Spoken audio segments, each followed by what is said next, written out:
I did not expect Skywalker to be so wise. Yo guys, how's it going? Stack Skywalker, welcome back to the channel. First of all, before we even get into this Avengers Endgame talk, I want to just absolutely thank each and every one of you guys who's been watching the Star Wars Rise of Skywalker Episode 9 trailer reaction. My god, like, I didn't think it was even gonna get 1,000 views, let alone I think it's on 8,000 now at the point of this video. It's crazy. I've gained like 50, 60 subscribers from it. That might not sound like a lot to most people, but honestly, to this channel and to the little thing I got going here, it's crazy. And to think that video is just like blown up and everyone's comment on it. I'm trying to reply to everybody's comments, so yeah, it's absolutely insane, man. I just did not know that that was going to take off like it did. So sorry that there's been a little bit of a hiatus. Over the Easter period, I've been very, very busy with work. My full-time job is a tattoo artist, as most of you probably know by now with some of the videos that have been on the channel. But yeah, I just want to try and string together some videos, talk about Avengers Endgame. So if you haven't seen Endgame, please do not watch this video. This is the one and only warning I'm going to give you. Do not watch the video. Click into your saves to watch later or whatever you want to do, but do not watch this if you haven't seen Endgame. Anyway, let's get straight into some points that I want to talk about. So I've just got a few little things I want to talk about here, guys. I was going to start off with like alternate timelines. When the Hulk is going to visit the Ancient One and he's trying to get the Time Stone off of her, she says that if you don't replace the stones and put them, or not replace them, but put them back in a certain timeline, that it's gonna, you could open up some wormholes and could have messy universes and it could create another alternate reality. So very, very interesting to think. And also, is this like a possible confirmation of the X-Men and the Fantastic Four coming into it? Because you got to realise that if they just bring mutants into it now, it's like, well, where have they been this whole time? So a little bit strange if they go and do that right now, but I think it could work. And there's one little hint to how it could work and how it could be actually really, really integrated into the story of Infinity War and Endgame. So I'm going to explain that now. So basically, if you guys remember at the start of Endgame when they're looking at this planet on a projector, you can see that there's been like a big energy surge. I think Rocket actually says that we haven't seen a surge of this magnitude since the snap on Earth, which happened in Infinity War in Wakanda.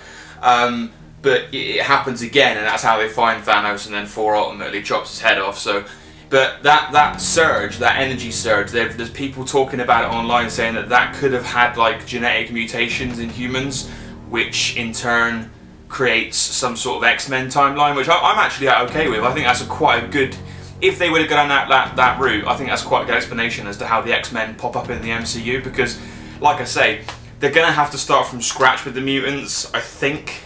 To me, it seems like the only way they could possibly do it is start from scratch with the mutants, but if they were to tie it into the snap, you know, causing this massive energy surge right around the globe, and it genetically mutated some of the people that weren't dusted, I think that's a pretty good explanation, to be honest. You know, could be a radiation thing, because the Hulk, when he puts the Iron Gauntlet on and puts the stones in it and clicks to bring everybody back, as we know in Endgame, he actually says that most of the radiation is gamma. So could gamma radiation cause mutations in the X-Men? Because if you think about it, the gamma radiation kind of mutates Bruce Banner into the Hulk anyway. So I think it's quite a good explanation as to how they could tie the X-Men in and bring them into the fold now that Fox have obviously been swallowed up by Disney. So they're going to go back under the Marvel banner. So yeah, I'm really excited to see how they're going to pull this off. And they might not use them. They might not use them for 5-6 years down the line. They might not have any plans. I think Kevin Feige has been actually on record saying he hasn't got any specific plans for the X-Men just yet. So, but nothing's been said about Fantastic Four. And the interesting thing about the Fantastic Four to me is that in the new Spider-Man Far From Home trailer, we've actually got a little hint that the snap that Thanos did in Infinity War opened up a multiverse with the, I think they called the Elementals with Mysterio, Jake Gyllenhaal's character, and Nick Fury says something about that there's it's the snap opened up in a load of alternate realities, and then Spider-Man goes, "You telling me there's a multiverse?" And so yeah, that could be an interesting way to tie the Fantastic Four in. Maybe that the current Spider-Man timeline has folded over into some sort of alternate reality, and which is because of the snap and the energy surge and everything that happened, opening up these like multiverse. Maybe Stark Tower is now being built down to, is it Baxter Tower for that Fantastic Four? I can't remember the last name, but yeah. So that tower could be the Fantastic Four tower. Obviously, now that Tony Stark is no longer around, I think that's a perfect way to just kind of slide the Fantastic Four in there and bring them into the fold. They deserve a good actual telling in the Marvel Cinematic Universe. I think I'm one of these guys that wasn't overly critical of the last Fantastic Four that came out, that had the one that had Miles Teller in it. And Doctor Doom. I kind of enjoyed it. It had its big problems, but I kind of enjoyed it in a strange little way. But they need to bring it into the MCU and into the fold. I believe, I could be wrong, correct me if I'm wrong in the comments, but I believe that Spider-Man, way back in the day in the comics, actually had a lot of run-ins and tie-ins with the Fantastic Four anyway. So what more of a perfect way to tie them into Spider-Man Far From Home than have them in the post-credit scene maybe. Spider-Man's come back from the airport, he's driving back home, goes past what was Stark Tower and is now being turned into the, again, maybe wrong, Baxter or Baxton building, being tied into that and turned into that, and then Peter Parker's looking up as if to say, who are these guys? And then, you know, down the line we'll get a little bit of a crossover with them. I think it would be really cool. I think it'd be a really good way to tie them in. I don't think it would be too forced. Again, I think the whole thing with the snap causing the mutations around the globe could hint to how maybe some of the Fantastic Four got their powers. I don't know how they're going to go about it, because obviously I know in the Fox one that not recently, but the newest one that came out, there was kind of these weird, like, they went into this black hole thing, didn't they, and then they transported to a different dimension. That's where they got their powers and they came back to Earth. So I don't know what the origin story they're going to tie together will be. But again, they could just explain it with the snap, and then this is how these things have come about. So, and I'll be perfectly okay with that. Moving on from that, I want to get into the Black Widow death scene. Now, I think it was very good. I think they did a very good job. To me, it was a little bit too much of a mirror image of Gamora's death, and I kind of, like, I was expecting something a tad different. I know that obviously someone had to be sacrificed for the stone. Why Nebula didn't say that to them, I'm not quite sure. My guess is that Nebula didn't actually know that Thanos needed to sacrifice Gamora for the stone. She just knew that he killed her there and then he came back with the stone. But put two and two together, I mean, she probably is clued on enough to know that Gamora planted it there because that's the only way that you know, anybody could get the Soul Stone. Did Gamora plant it there, or did Gamora find it and then keep the map from Thanos? I think that's what it was. She kept the information from Thanos about where the Soul Stone was, so I might be wrong there. But again, it's just a little bit too much of a mirror image, and kind of like why Nebula wouldn't have known and give Black Widow and Hawkeye the heads up. But the main problem I have with it is, I know that Clint and Nat have had a really good story development, character development relationship throughout the entire MCU, and yeah, it makes sense that he's there and she sacrifices herself for him. But I don't know, this from the first Avengers film, we had the hints of Bruce Banner and Black Widow and Natasha Romanoff having this love, like, romance, and it just seems in the later films they kind of threw that away. Like in Infinity War, when he comes back from the events of him leaving in Age of Ultron, where he left in the ship. I think it was Age of Ultron, at the end of Age of Ultron. It would have been, wouldn't it? Yeah, because that's when he gets beat up by the Hulkbuster. Anyway, yeah, he flies off into the deep space in the Quinjet, I think it is, and he flies off there, and he doesn't come back until we see him in Thor Ragnarok with Thor, and then he comes back in Infinity War, and like Black Widow just kind of like goes, "Oh, hey Bruce," and it's just a bit like, thought these guys were supposed to be in love. That's the vibe I got from it anyway. They were kind of like always like she was the one to calm him down, you know, hey big guy, the sun's going real low and all that. So it was a bit strange how that love relationship didn't carry on through when he came back even stronger, because she would have missed him and she would have thought he'd been dead for so many years. I guess the argument to that is that she's moved on, but clearly we see in Endgame 5 years after the snap, she hasn't moved on. She doesn't move on very well. So I don't know, that's just a little nitpick. I just think it would have been much more of an emotional impact if Bruce Banner was the one there with Black Widow on Vormir with the Soul Stone there, and he perhaps had to kind of like let her go. I think it would have been really, really emotional. Obviously, it was very emotional seeing Hawkeye and Black Widow in that scene. Just think it would have had a little bit more of a punch if the Hulk was there, and you know, Hawkeye could have gone and got the time stone. It wouldn't have really been too much of an explanation. It would have been fine. But that's just a little gripe. But yeah, on to the next one. And the next point I want to talk about is, where is Loki? So this is a really, really strange one, because obviously we see Thanos just snap his neck like a little grapefruit in Infinity War. So it's a bit of a tricky one, because they've gone back to the Battle of New York and they're trying to get the Tesseract and the Scepter, and then Ant-Man and Tony's and Iron Man, they end up messing up, and Hulk bashes through. He's goes that scene is brilliant. Don't take the stairs. But that's so good. That's such a good scene. But anyway, yeah, they fuck up their mission pretty much, and you know, the Tesseract breaks loose out of the suitcase, and Loki grabs it and disappears. The explanation for this, I think personally, is going to be that they've got this new streaming series coming out on Disney Plus. I believe Loki with Tom Hiddleston. I'm not sure whether that's been 100% confirmed yet. I'd have to check that out, but I'm pretty sure it has. I think I saw it somewhere on Twitter from a Marvel account. I'm sure I did. But so that's probably the answer for that, is that he's disappeared in that certain timeline, and it's opened up a new branch timeline where he's alive and well, and he's living out his life and up to all sorts of mischief. The only thing about this series is I don't think we're really going to see like a Chris Hemsworth as Thor pop up. You may get a little bit of Odin in there. You may get Anthony Hopkins as Odin. You may get a little bit of Thor's mum. I can't remember the name of the actress who plays her, but I mean, is that right though? Because the Thor: The Dark World is where his mum dies, isn't it? And I think that is that after the first Avengers film? It is, isn't it? Yeah, it is. I'm pretty sure it is. But yeah, so it's really interesting to see where they could go with that, and what Loki's going to be up to. I'm really not sure. Really not sure. That was a bit of a head scratcher, actually, that one. So we'll have to just wait and see, I guess, when we get some news on the Loki series. My next point is, how did Cap put back all the Infinity Stones at the end of the film? This is a little bit of a nitpicker gripe. I love this film. Just on the record, I love this movie. This is the culmination of the 21 films, and it is brilliant. The last half an hour of this movie is probably the best of any comic book genre film that's ever been put on screen. And you know, you've only got to look at the Avengers Assemble. That moment is just insane. And when Sam's flying through, Cap, you know, on your left, and it's just like, oh my god, there they are, everybody's there. Literally everybody we've seen in these films just turns up to beat the shit out of Thanos and his army. It's crazy.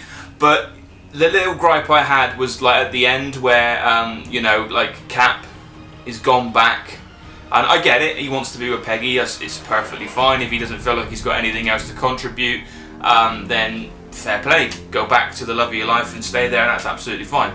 But a lot of people online have been talking about the fact that he went back to the 40s to be, is it the 40s? I'm sure it is, with Agent Carter, and then that opened up a new branch timeline because he never then got frozen in the ice and then woke up so many years later, and none of the Captain America stuff we knew happened in that certain timeline. Like the current day Captain America from, you know, the Avengers, Age of Ultron, Civil War, all of that happened in this current timeline, and then he went back and opened up a new branch timeline from the 40s onwards and lived his life with Peggy, grew old. But then it's a bit like, well, how did the old Captain America go from that branch timeline right back into the new current timeline? It's a little bit of a grey area. It's a bit strange, and like you can just travel through certain timelines. It's a little bit odd. But again, it's hearsay. It's apples to oranges. It's whatever. You know, if you guys like that, that's fine. To me, it was a little bit kind of like they could have just kind of maybe found a way to just pay that off a little bit better. I don't think old man Cap needed to come back. I'd have been perfectly happy if he had just gone, put the stones back, and he'd gone back to the 40s and stayed with Peggy, and then we never knew nothing else. That would have been absolutely fine. I would have been absolutely fine with that. I didn't need to see old Cap sat there on the bench giving Sam the shield. He could have just left him the shield with a note on it, and Sam found it. That would have been brilliant. It just messed things up a little bit. It made it a little bit uneven and a little bit messy. But it's not the end all be all. they can explain it in some sort of way, I'm sure. But anyway, I just wanted to know how Cap put back all the Infinity Stones. I mean, how did he put back the Soul Stone? When he puts back the Soul Stone, does somebody come back? Is it like a soul, again, a soul for a soul? Returning the stone, does that bring somebody back? Does that mean that Black Widow actually is alive? I mean, or is she now alive in an alternate timeline? Which again leads to the theory of this Black Widow film that's supposed to be coming out. So, I mean, does that mean that he put the Soul Stone back, Black Widow, and maybe Gamora, I'm not sure, come back to life, and then this new film is dealing with her in that alternate timeline after she's come back from the Soul Stone world? I don't know. I really don't know. It's a tricky one, that, and also the Reality Stone as well, because you know it transforms into like this gooey gunge, and I mean, is he? How does he get to Asgard without a ship? And Vormir, for example, you know, Hawkeye had to take Rocket's ship with him in the pin particle, and it's like Cap just kind of like just cracked on, just kind of like flew there. I don't quite know. I guess if he had Thor's hammer, he could he have flown there though? I mean, the hammer grants him the power of the god of thunder, Thor. So I mean, maybe he could have just flew off. Possibly. It's a question that's not really the end all be all. It's just like something I wanted to bring up and maybe have a chat about it in the comments. And the next point for me is Iron Man being powerful enough to hold all the Infinity Stones. This is a little bit of a grey one. He shouldn't be able to do it. Bottom line is he shouldn't be able to do it because nobody else. And in this whole film, actually, people are just picking the Infinity Stones up, holding them, and it's like, I don't know, you know, because you know people shouldn't, like we saw for example in Guardians of the Galaxy when they held the Power Stone. Jesus, it nearly wiped them out. And Reality Stone when the Collector had it and his slave worker or whatever she was, she put her hand on it and she just completely disintegrated. So yes, it's a tricky one. Was that the Power Stone or the Reality Stone? I can't remember where she just put her hand on it and she just became like shredded and she just disintegrated into dust. But it's a tricky one. Iron Man, yeah. See, now I'm thinking about it. Maybe the technology that was in the Iron Gauntlet that Hulk put on, and Thanos ends up picking up in the end. Maybe the technology that was in that actually is part of Iron Man's nanotech suit. Maybe that technology is in his glove at his size of his hand.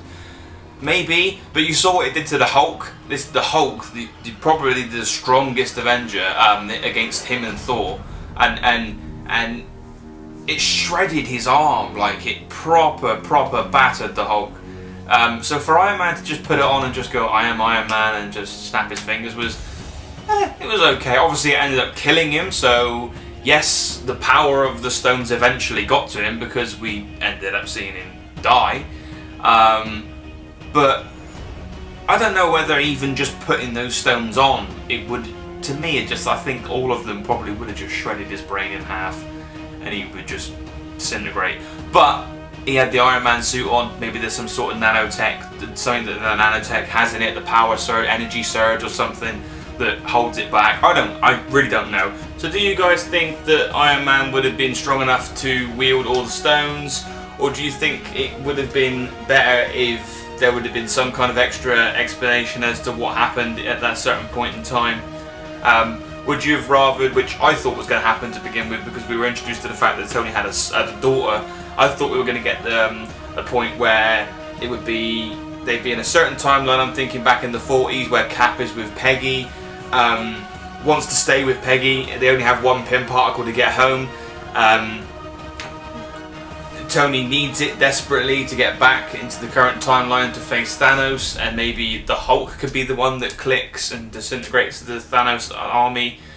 I'm thinking that, you know, that Cap could have sacrificed himself in the 40s, opened up a new bridge timeline, which we apparently are in knowledge of now, and stayed with Peggy, and then Tony managed to get home to be with his daughter, and they ended up beating the army of Thanos at that point in time.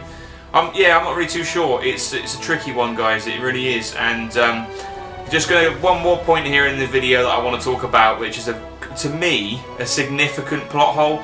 Now the Russo brothers have explained it, and I'll explain what they said. But to me, it just seems, I don't know, it just seems a bit odd, and I'm going to talk about it now. So basically, this bit of information I'm going to talk about is the fact that Thanos from 2014 never really should have been able to get back in, or never should have been able to go forward in time to 2023.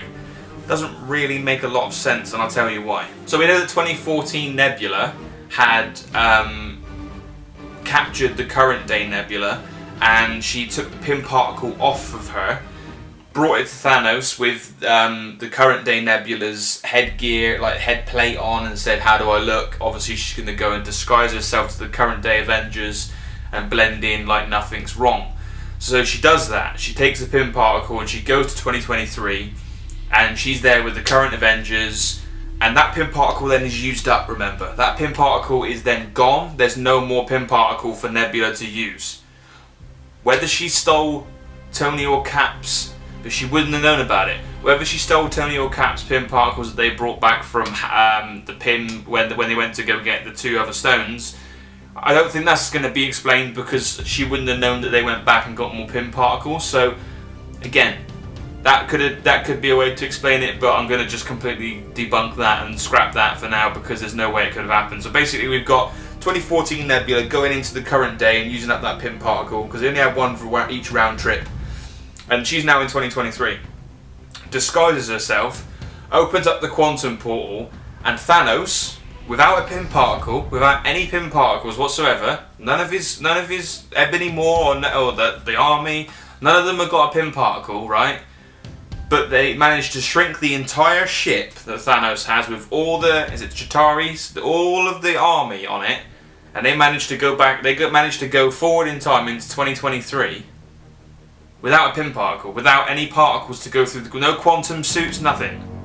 They managed to just traverse right through and go into 2023 of the current timeline, and they just fuck shit up for the Avengers, and then that's where we get the big end battle scene, which I'm happy about. I'm happy we got the big end battle scene. But shouldn't have been able to go forward in time. He shouldn't have, because he didn't have a quantum suit. He didn't have the science to travel through the quantum realm. Again, the Russo's explanation for it is that Ebony Maw is a fantastic scientist, and this is where I read somewhere anyway, I might be wrong. He's a fantastic scientist, and he recreated the same science and whatever to travel through the quantum realm. That to me sounds like an explanation for a little bit of lazy writing. And I don't want to be a Deadpool here and say that's just lazy writing, but that's just lazy writing. It's fine. If we didn't get that, we wouldn't have had the end battle scene. That was a good way of Thanos getting into the future, was Nebula going back in disguise, going forward in disguise. I get it. It worked. I get it. But it just left a big old plot hole that nobody's been able to fill. It's a really strange one. They had one Pym particle. The whole team had one Pym particle to go around.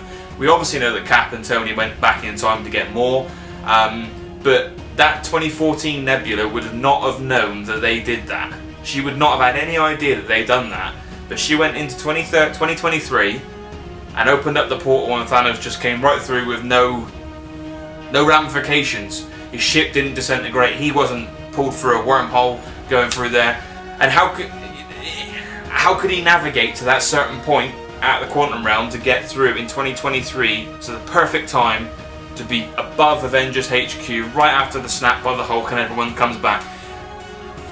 It's just odd. It really is just strange. Again, on the record, I love this film. This film is brilliant. I've watched it about 5 times now.